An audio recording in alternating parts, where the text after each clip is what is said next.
Hei vaan sinne kuvaruuteen toiselle puolelle. Ihan pieni, niin justeerataan pieni hetki vaan. No niin. Tervetuloa taas tämän uuden videon äärelle. Ja tällä kertaa ajattelin kertoa teille yhden tarinan näistä omista Chakra Balance-hoidoistani, jotka on tullut siellä hoidoissa esiin. Ja sain tältä ihanalta hoidettavalta luvan jakaa tämän ihanan tarinan.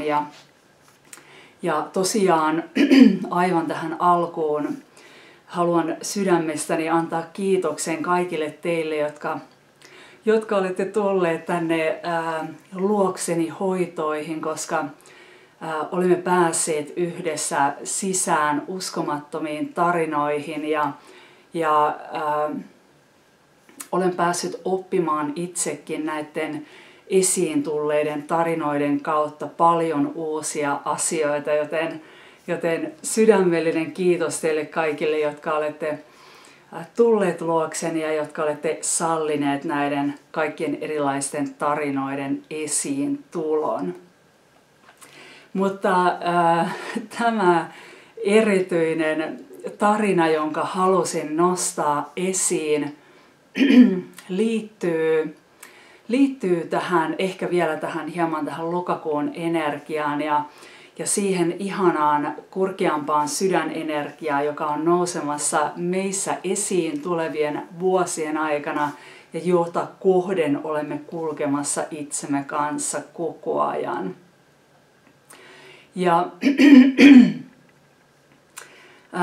hoidon aikana esiin tuli tarina pienestä tytöstä ja tämmöisestä isosta, tahmeasta, syvänpunaisesta sydäntikkarista, semmoisesta, jota hän juuri jaksoi kantaa käsissään. Ja tämä tarina nousi esiin tämän hoitoon tulleen ihmisen vasemmalta puolelta kehoa ja aivan ensimmäisenä tässä mielikuvassa tuotiin esiin se valtava punainen tikkari ja se miten tahmea se punainen tikkariosa siitä oli.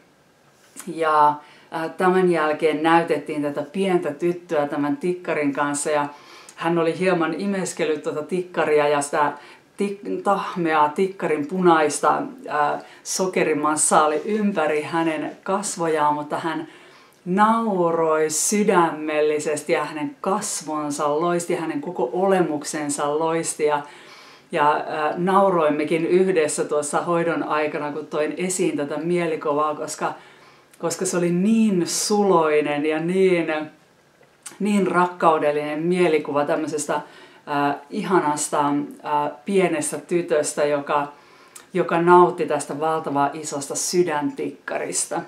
Ja kun puhun isosta, niin se oli tosiaan todella iso se punainen sydäntikkariosa. Ja tuo sokeri, joka siitä liukeni sitten, oli todella tahmeaa. Ja ajatus, joka tästä syntyi minulle sitten tässä hoidon aikana, koska se tuli esiin tuolla meidän vasemmalla puolella kehoa, jossa on tämä koko meidän tunnemaailmamme ja koko sydämemme maailma. Ja kun kyse oli tämmöisestä tahmeasta tikkarista siellä vasemmassa kädessä, niin kädet aina edustavat itselleni antamista ja vastaanottamista. Joten tämän henkilön kohdalla kyse on tämmöisestä valtavan ihanasta överisöpöydestä ja tämmöistä ihanasta niin kuin lempeästä, rakkaudellisesta, iloisesta sydänenergiasta, joka haluaisi tulla hänen kauttaan esiin maailmaan. Ja hoidettavan kanssa jälkikäteen tästä jutellessa, niin hän ei välttämättä osaa nähdä itsessään vielä tämmöistä tämmöistä valtavaa rakkausenergiaa ja tämmöistä ylipursuavaa söpöyttä ja suloisuutta.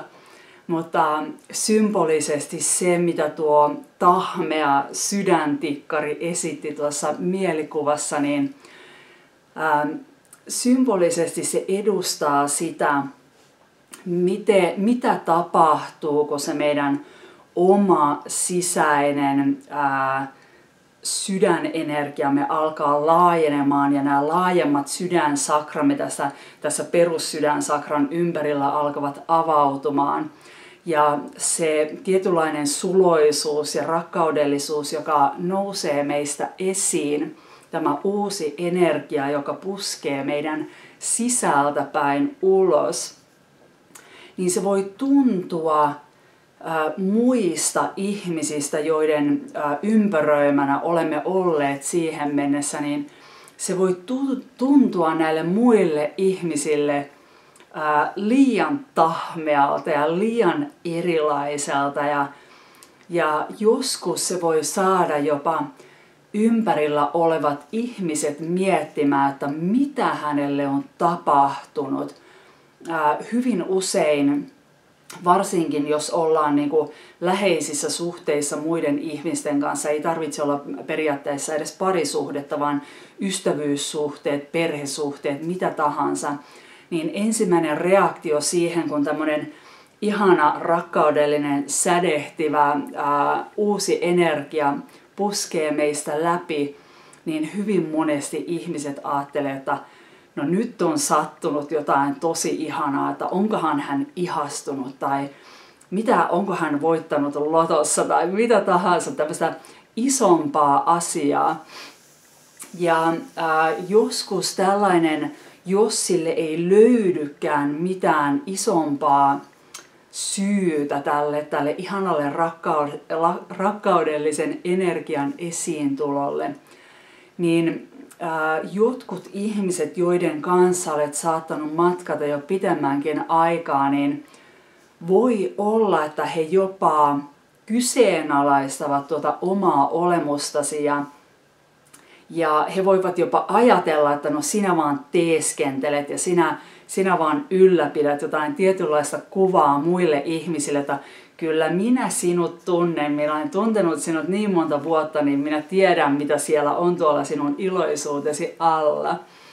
Ja tämä voi olla tosi hämmentävää aikaa sille ympäristölle, varsinkin jos olet niin sanotusti uinunut, jos oma sydämesi on uinunut siellä kaikkien mahdollisten erilaisten kuorien ja suojausten alla.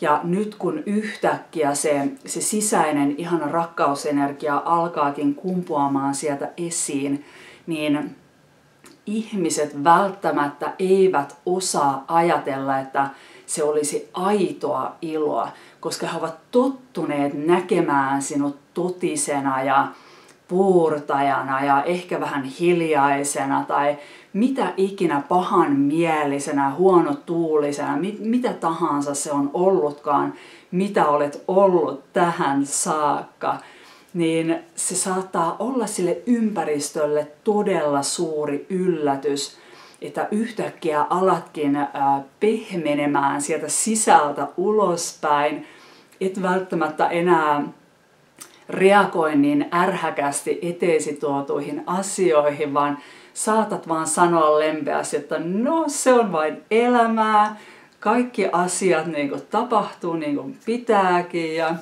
ja tällainen tietynlainen uusi huolettomuus ja elämään luottaminen ja iloisuus ja rakkaudellisuus, kun lähtee kumpuamaan esiin, niin se saattaa saada ympärilläsi olevissa ihmisissä tämmöistä tietynlaista jopa ärtyisyyttä tai kyseenalaistamista tai omien ominaisuuksien, näiden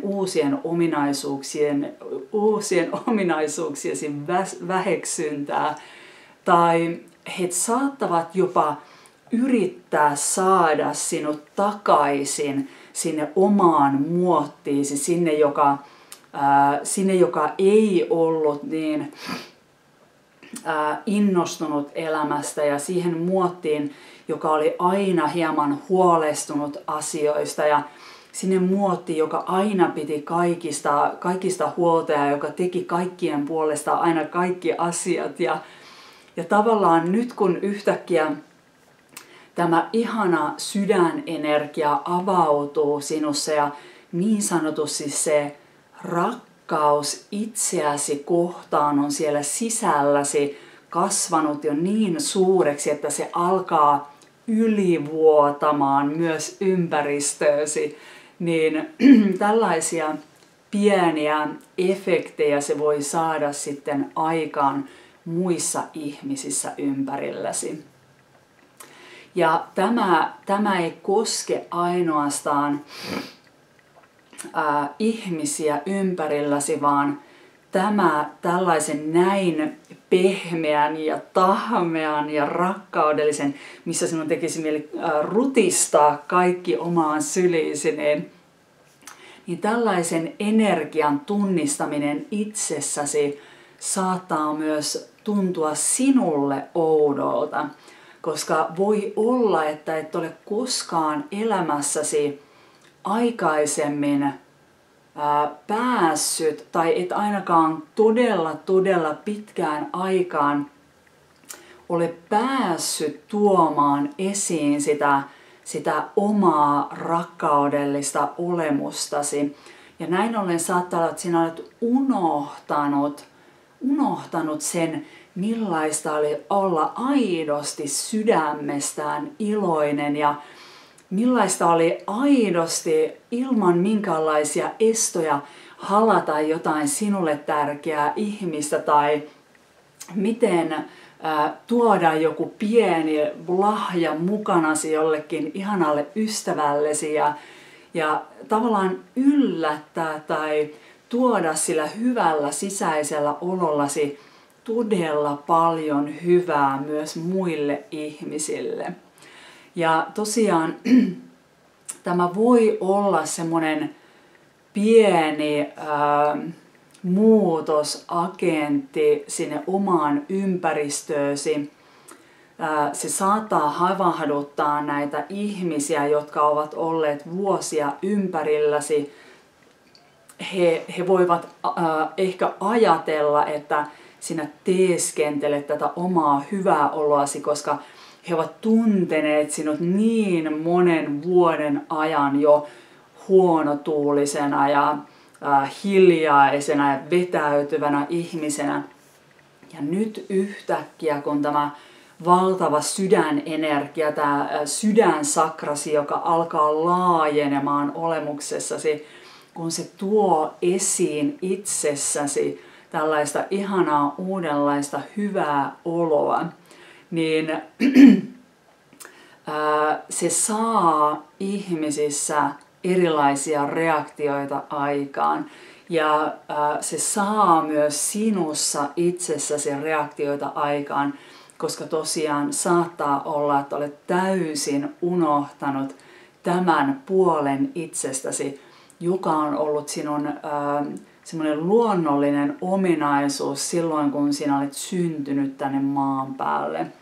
Eli tuo tarina tuosta pienestä tytöstä, jolla oli se valtavan iso tahmea sydäntikkari kädessään ja jonka naamat ja kasvot ja vaatteet oli ihan täynnä punaista tahmeaa sokeritahnaa ja joka sädehti ja nauroi ja kikatti sitä omaa hyvää oloaan, kun hän sai maistella ja nuoleskella tuota ihanaa sydäntikkariaan. Niin tuo mielikuva tuosta nuoresta tytöstä ja tuosta hänen ihanasta sädehtivästä olemuksestaan antaa meille kaikille varmaan tietynlaisen tunnelman niistä hänen omista energioistaan.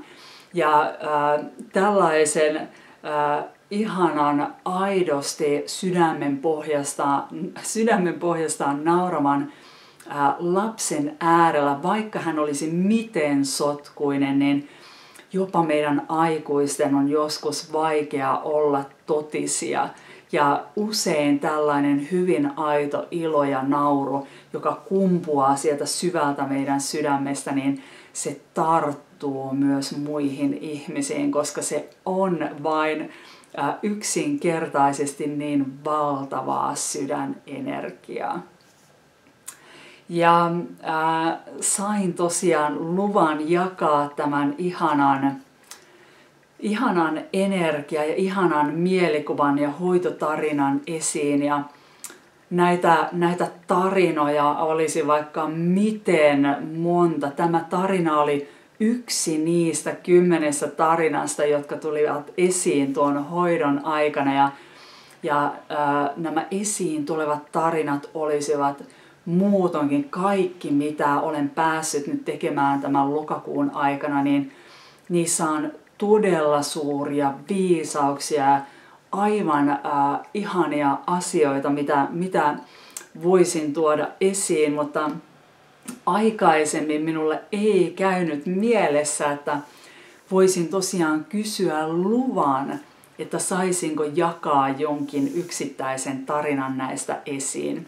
Joten jos jossain vaiheessa tulet omiin hoitoihin ja jos sieltä nousee esiin jokin sellainen tarina, joka on juuri tässä hetkessä ajankohtainen tai siinä hetkessä ajankohtainen, jonka haluaisin jakaa, niin saatan kysyä sinulta sitten lupaa, että voinko nimettömästi jakaa tuon tarinan jossain vaiheessa eteenpäin.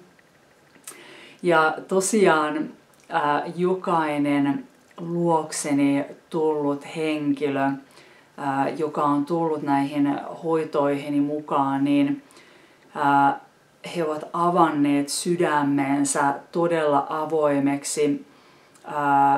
Yleensä tapa, jolla minä vastaanotan näitä tarinoita, riippuu siitä, paljonko tällä hoitoon tulleella on halua jakaa omia tarinoitaan esiin. Eli tavallaan minä en pääse kurkkimaan mitään salaisuuksia sieltä ihmisistä, koska kaikki ne tarinat, jotka tuodaan esiin, hoidettava antaa ne oman energiakenttänsä kautta minulle. Ja tämä on niin sanotusti sitten, voidaan puhua tämmöisestä minun hoidettavan ja universumin välisestä luottamussuhteesta. Eli tavallaan minä tuon esiin ainoastaan ne tarinat, jotka juuri tuolla hetkellä ovat tuolle hoitoon tulleelle jollain tavoin merkityksellisiä. Mutta vielä kerran haluan sydämestäni kiittää kaikkia teitä, jotka olette tulleet hoitooni, koska ne ovat olleet uskomattomia matkoja erilaisiin tarinoihin. En pysty edes tarpeeksi tuomaan esiin sitä, miten vaikuttavia nuo tarinat ovat olleet kaikella mahdollisella symboliikallaan, värimaailmallaan, teemoillaan, tunnemaailmoillaan, mitä ikinä noissa tarinoissa onkaan tullut esiin. Niin olen todella kiitollinen, että olen päässyt jakamaan nämä hetket teidän kanssanne. Ja teille, jotka ette ole vielä kerenneet käymään näissä omissa hoidoissani, niin haluan toivottaa teidät sydämellisesti tervetuloa.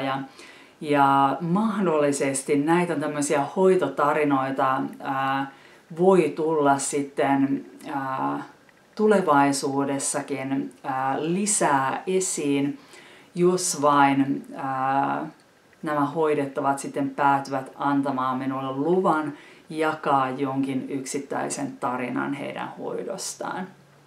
Mutta tällaisilla ihanilla sydämen täyteisillä rakkausenergioilla haluan toivottaa teille vielä aivan ihanaa lokakuun loppua.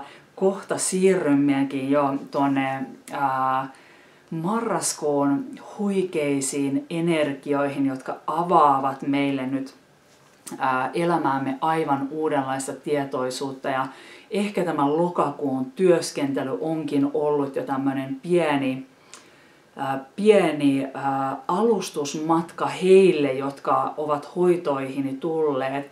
Alustusmatka siihen, mitä he ovat oivaltaneet itsestään näiden hoitojensa aikana ja millaisia uusia ominaisuuksia, minkälaista vahvistusta he ovat saaneet itselleen omista lahjoistaan ja omista kyvyistään ja miten nämä ovat vaikuttaneet sitten näiden ihmisten elämään noiden hoitojen jälkeen. Niin nämä hoidot ovat varmasti ollut semmoinen pieni alustus näille henkilöille tähän marraskuun suureen energiahyppyyn, jonka he varmasti pääsevät nyt tekemään omilla tahoillaan itsensä kanssa. Ja palataan näihin aiheisiin ja näihin tunnelmiin sitten taas seuraavan videon myötä uudelleen. Joten ei muuta kuin moikka!